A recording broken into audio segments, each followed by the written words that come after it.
Ya, continuamos en Mirada Económica, vamos a analizar la coyuntura y hartos temas para reflexionar, para analizar con Juan Ortiz, economista senior del Observatorio del Contexto Económico de la Universidad Diego Portales. Juan, bienvenido a Canal 24 Horas de Mirada Económica, ¿cómo te va? Hola, ¿qué tal? Muy buenas tardes. A ver, hablamos de sueldo mínimo, después lo vamos a retomar, hablamos de un poco del costo de la vida. Hablemos de gasto fiscal. Este ha sido un tema que ha sido recurrente durante el último tiempo. A ver, entregó su informe el Consejo Fiscal Autónomo respecto a los números que también entregó la Dirección de Presupuesto, el Ministro de Hacienda, para este año, cuánto vamos a recaudar, cuánto vamos a gastar. Pero el Consejo Fiscal Autónomo entregó un elemento que para muchos llama la preocupación. Estamos en un punto de inflexión. Dice, llevamos muchos años, esto no comenzó en este gobierno, muchos años en que el gasto fiscal se ha ido abultando, en que la deuda del fisco como porcentaje del PIB ha ido creciendo. ¿Por qué tú coincides con el Consejo Fiscal Autónomo, Juan, que estamos en un punto de inflexión? ¿Qué significa un punto de inflexión? Mira, yo creo que un punto de inflexión fundamentalmente es un punto donde hay que tomar decisión. ¿Por qué? Porque paulatinamente hemos visto un deterioro, como tú indicas, de diferentes administraciones en cuanto a que el país se ha acostumbrado a gastar en forma permanente más allá de sus ingresos permanentes. Claro, gasta más de lo que recauda, como una casa. Fundamentalmente. Entonces, ¿qué pasa? Que si vemos las cifras fiscales, solamente en el año 2022 hubo un déficit fiscal positivo, el déficit efectivo, pero durante, digamos, muchos años hemos tenido un déficit. Por lo tanto, eso se lleva a un incremento en cuanto al nivel de deuda pública. Hoy el nivel de deuda pública está cercano al 42% del Producto Interno Bruto y el nivel prudente que se estima es del 45%. Por lo tanto, la deuda pública, si lo llamamos un porcentaje, es un 42% de lo que produce el país en un año. Así es. Esto es el año 2007, previo a la subprime. Si no me equivoco, era un 4 o 5%. Era 3,9%, o sea, efectivamente. Para que entendamos cómo ha ido creciendo y no es un tema de un solo gobierno, de un solo color político. No ha sido un tema, no ha sido un tema de este gobierno en particular, ha sido un elemento que se viene, digamos, acumulando a través del tiempo. Y el problema de la práctica es que tenemos una inercia en cuanto al crecimiento del gasto, las necesidades sociales siempre son... ¿Nos estamos acostumbrando a gastar más de lo que está entrando? Sí, efectivamente, y lo lamentable es que hay una institucionalidad que eventualmente la guía de política fiscal en Chile es la meta del balance cíclicamente ajustado, y recientemente se incorporó un ancla de deuda a partir de la reforma de la Ley de Responsabilidad Fiscal. Pero sin embargo, cuando vemos los resultados en concreto, vemos un país que cada vez está más endeudado, con un nivel de gasto bastante inflexible, eventualmente más del 90%, según la DIPRES, un alto nivel de inflexibilidad, es decir, es muy complejo realizar ajustes fiscales a nivel de reducción de gasto, y vemos un crecimiento tendencial de la economía también relativamente estancado en torno a un 2%. Por lo tanto, lo que hace el Consejo Fiscal Autónomo, que es su rol, es llamar la alarma y decir, bueno, tenemos que empezar a tomar decisiones. No es menor que en el informe que presentó al Congreso, el CFA hace referencia a 18 recomendaciones de múltiples alcances en términos de gestión fiscal.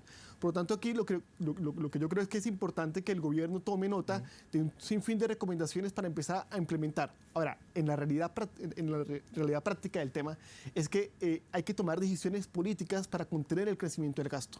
Si uno mira las proyecciones de mediano plazo, el crecimiento real del gasto público es muy poco, es mínimo en relación para cumplir las metas.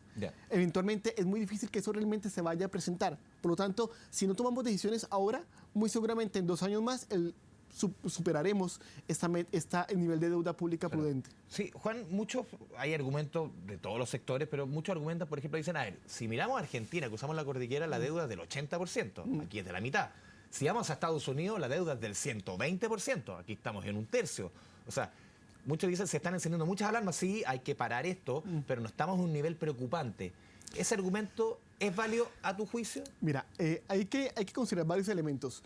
Cuando uno mira y compara países con el nivel de desarrollo relativo similar al de Chile, se observa que Chile, a diferencia de otros países, ha tenido un crecimiento muy acelerado en cuanto al nivel de la dinámica de la deuda bruta. Es decir, eventualmente aquí el problema no, o sea, más que el mismo nivel en sí, es el crecimiento, es la tendencia a través del tiempo. Por lo tanto, aquí, si uno mira otros países, claro, tienen niveles de deuda quizás un poco iguales o superiores al de Chile, pero su deuda ha sido relativamente mucho más estable o ha crecido a menores tasas respecto a Chile en los últimos años. Por lo tanto, aquí hay que tomar decisiones para tratar de contener esa aceleración que hemos visto de la deuda pública a través del tiempo, y no hay que olvidar un elemento importante, que las calificadoras de riesgo toman como elemento clave para su calificación de riesgo país la dinámica esperada de la deuda pública y el manejo de la política fiscal. ¿Qué pasa? Que si el país entra en un proceso de aceleración de la deuda, posiblemente va a haber costos en términos de pérdida de calificación por parte de... ¿Qué significa eso para una economía? Cuando te califican de menor manera, cuando la deuda crece? ¿Qué significa para la economía de a pie, para el ciudadano? ¿Qué puede significar eso a la larga? Eso al final se traduce fundamentalmente que cuando quieras, digamos, refinanciar tu deuda, eventualmente lo que te va a exigir el mercado va a ser una tasa de interés más alta porque eventualmente tu perfil de riesgo tiende a aumentar. Y eso tiene un efecto colateral en el sector privado. ¿Por qué? Porque en teoría, digamos, los bonos del Estado son los más seguros, por lo tanto, sobre los costos que entra el Estado a financiarse, eventualmente el sector privado entra a un costo relativamente un poco más alto porque el sector privado tiene un riesgo más alto. Por lo tanto, cuando un país empieza a tener un deterioro en la calificación riesgo país o empieza a haber un incremento, digamos, de estos índices como el ENVI, los CDS, que son otro tipo de indicadores que miden ese tipo de riesgo, eventualmente es negativo porque hace que el sector privado, cuando se vaya a endeudar, incluya costos de fondeo más altos. Sí, Juan, al final también hemos visto las proyecciones que ha presentado el gobierno en que la meta fiscal se postergó para el próximo año, que también eso fue muy criticado, pero también las últimas semanas hemos conversado con varios economistas que le preocupan otros ámbitos, no solamente que se haya postergado, sino que la meta para este año, por ejemplo, requiere de muchas aprobaciones en el legislativo. O sea, muchas cosas que, claro, tú puedes decir corto por acá, corto por acá, corto por acá, pero un grueso también del apriete viene por medidas que tienen que ser aprobadas por el Congreso, depende de ello. Claro, y ese es un elemento muy complejo porque eventualmente por un tema de, digamos, ser más conservador en términos de proyecciones fiscales, eventualmente es en cierto modo cuestionable en parte presentar unas cifras fiscales proyectadas para este año, incorporando un conjunto de ajustes a nivel de, digamos, de gasto e ingreso, que eventualmente, hoy por hoy, simplemente son proyectos, inclusive hay elementos que ni siquiera se han presentado actualmente al Congreso, no se sabe realmente si eso se va a llevar a cabo o en el alcance que espera el gobierno.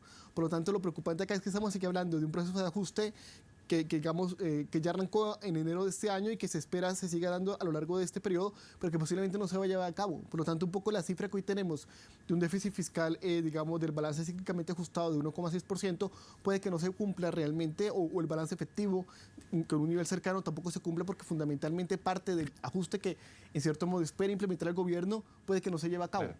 Para muchos, Juan, quizás la mejor forma de recaudar es crecer.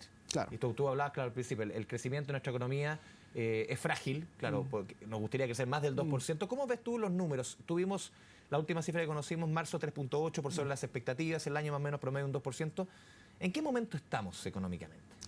Mira, esa es muy buena pregunta. Yo creo que en este momento estamos en un crecimiento que eventualmente al final de cuentas está muy en torno al nivel de tendencia. Es decir, estamos hablando de un crecimiento. Cuando analizamos las proyecciones de mercado, estamos cercanos a un 2%, sí. El último IPON está en 2,25%, nosotros estamos esperando en el UDP un 2,2%. Por lo tanto, eventualmente la economía está caminando sobre el nivel de tendencia. Esperamos que eventualmente durante el mes de abril el IMASEC sea similar, un poco más bajo que el mes de abril, sea más cercano a un 2% aproximadamente. Por lo tanto, vemos una economía que durante el primer trimestre del año ha sido relativamente positivo, fundamentalmente por un impulso de la demanda interna. Hemos visto unas buenas cifras en el consumo, una recuperación del IMASEC no minero, buenas noticias desde el punto digamos, de vista también del sector manufacturero. ¿Cuánto puede pegar la guerra comercial? Hemos visto que había un acercamiento de parte de China y Estados Unidos, un acercamiento de Estados Unidos con Inglaterra, con otros países, pero también vimos las cifras del primer trimestre de Estados Unidos, no fueron positivas, menos 0,3. ¿Cuánto puede pegarnos la guerra comercial a nosotros? Por lo menos el panorama se ve más halagüeño que el que se veía hace 3 semanas, un mes. Sí, sin lugar a dudas. Obviamente aquí estamos muy contingentes a la información, toda vez que Estados Unidos está renegociando con un conjunto de países. No olvidemos que actualmente las aranceles recíprocos se mantienen en un 10%. Aquí cada día literalmente tiene su afán. Así es, tal cual. Pero mira, en ese momento tenemos que el arancel recíproco de Estados Unidos con sus socios es del 10%, incluido Chile, ¿sí? Y diferente en el caso de China, pero que ya estamos hablando de un nivel cercano a un 30%. Hace una semana atrás un poco más era el 145%. ¿Ese ruido se va disipando? Ese ruido se va a ir disipando porque eventualmente el mercado ya internalizó el choque. Hoy vemos, por ejemplo, que en el caso de la Bolsa de Valores en Estados Unidos está llegando a niveles similares de lo que teníamos antes del 2 de abril. Por lo tanto, en cierto modo, el mercado está ajustando un poco, pero es previsible que obviamente hay un impacto en la actividad. El Fondo Monetario ajustó a la baja el crecimiento de Estados Unidos en el último WIO que publicó recientemente. Por lo tanto, si uno mira y suma y resta, o sea, es muy difícil calibrar el impacto, pero estamos hablando más o menos de un 0,2 puntos porcentuales, 0,3 puntos porcentuales en un escenario negativo que se plantee en cuanto a la guerra comercial. Pero como tú indicas, hay mucha información que se está dando eventualmente. Hay que ver cómo esto finaliza eventualmente, pero impacto va a haber. Pero quizás lo que uno podría pensar eventualmente respecto a semanas previas es que posiblemente el impacto va a ser más acotado, toda vez que las grandes potencias que son Estados Unidos y China logren avanzar en un proceso y obviamente la economía vuelva un poco a una cierta normalidad post aranceles recíprocos. Ya, Juan, vamos a ir a la pausa. Al regreso se quiere preguntar el salario mínimo, también del precio de los combustibles, de inflación. Hay hartos temas para tocar aquí en Mirada Económica. Pausa y volvemos.